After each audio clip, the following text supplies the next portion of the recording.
Ancient logic refers to the systematic study of reasoning developed in antiquity, primarily in ancient Greece. It is not a single unified theory, but a family of approaches to argument, inference, and rational discourse.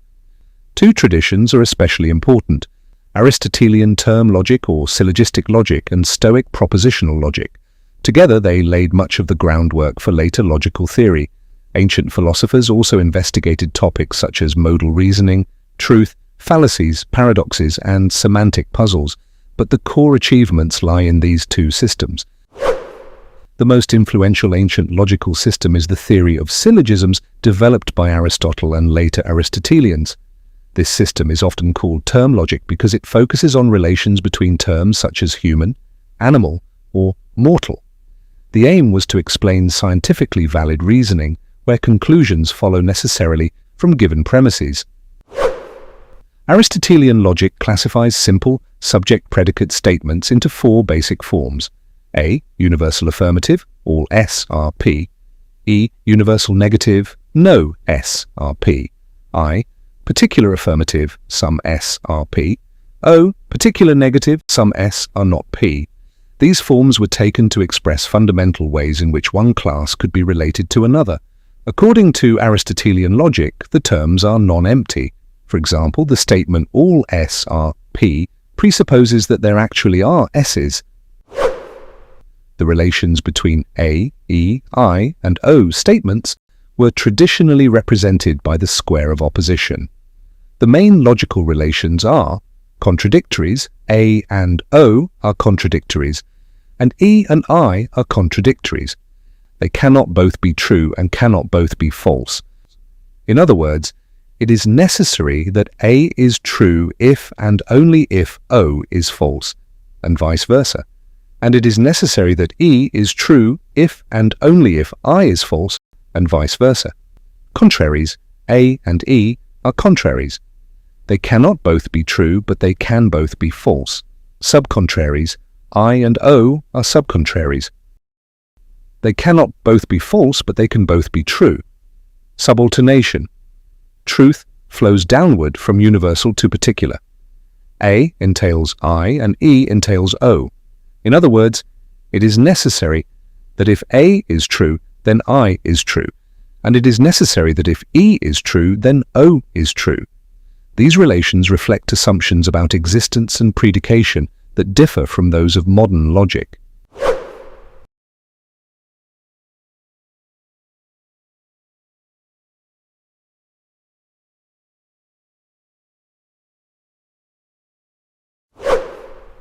Ancient logicians generally accepted that some S are P follows from all S are P. This is because universal affirmative statements were taken to have existential import. Saying all S are P presupposes that there are S's. In modern classical predicate logic, universals do not carry this presupposition, which explains why the inference is invalid there. This difference marks an important divide between ancient and modern logical frameworks. A syllogism is a deductively valid argument consisting of two premises, one major premise and one minor premise, and a conclusion involving three terms: a major term, a minor term, and a middle term. A classic example is all humans are mortal. All Greeks are humans, therefore all Greeks are mortal. The major term is the predicate of the conclusion of a syllogism, so mortal is the major term in the example above.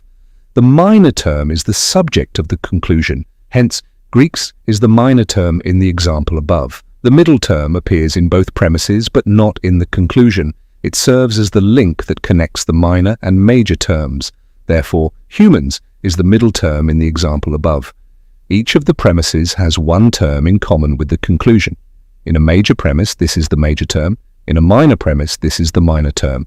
So, all humans are mortal is the major premise, and all Greeks are humans is the minor premise in the example above. Ancient logicians classified syllogisms by figure and mood and identified which combinations yield valid arguments. Only a limited number of forms were accepted as valid, and much effort was devoted to systematic classification and reduction of less obvious forms to more basic ones. The figure of a syllogism depends on the position of the middle term in the two premises, and the mood of a syllogism depends on the types of categorical propositions used in the premises and conclusion. The syllogism in the example above includes three statements of the form A, so it has mood A. The major premise links the middle term with the major term, and the minor premise links the middle term with the minor term. However, the middle term can be either the subject or the predicate of each premise. So there are four different figures.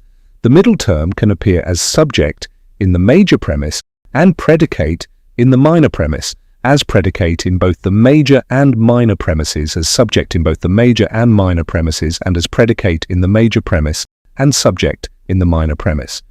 The syllogism in the example above belongs to the first figure. A syllogism can be identified by giving the letters for the premises and conclusion, followed by the number for the figure. There are 256 logically distinct arguments of this form. The order of the premises does not affect the validity of a syllogism. So, the syllogism in the example above is a syllogism of the form A, 1, that is a syllogism of the form A in the first figure. It was regarded as paradigmatically valid. Alongside Aristotelian logic, the Stoics developed an early form of propositional logic. Instead of terms and classes, they focused on whole propositions, or assertables, and their logical connections. They analyzed statements such as negations, not P, conjunctions P and Q, disjunctions P or Q, conditionals, if P, then Q. Stoic propositions were evaluated as true or false, and logical validity depended on truth preservation.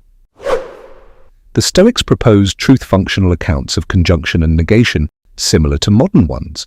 Disjunction was often understood exclusively, either P or Q, but not both, which differs from the inclusive or of modern logic. Conditionals were more controversial. Some Stoics defended a strict account, where a conditional is true if and only if it is impossible for the antecedent to be true and the consequent false. Others proposed looser criteria corresponding to material implication.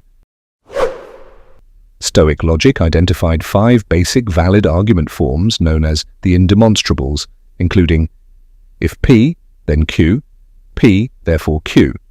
If P, then Q, not Q, therefore not P. Not both P and Q, P, therefore not Q. Either P or Q, P, therefore not Q.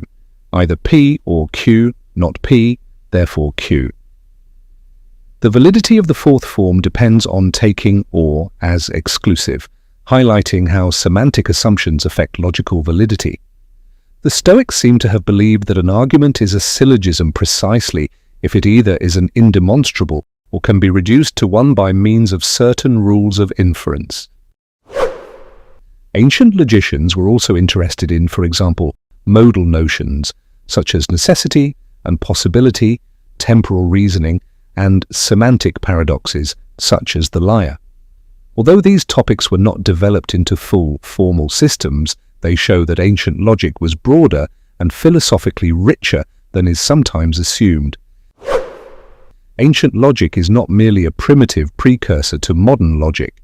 Aristotelian syllogistics and Stoic propositional logic represent sophisticated, systematic attempts to understand valid reasoning, each shaped by distinct philosophical assumptions.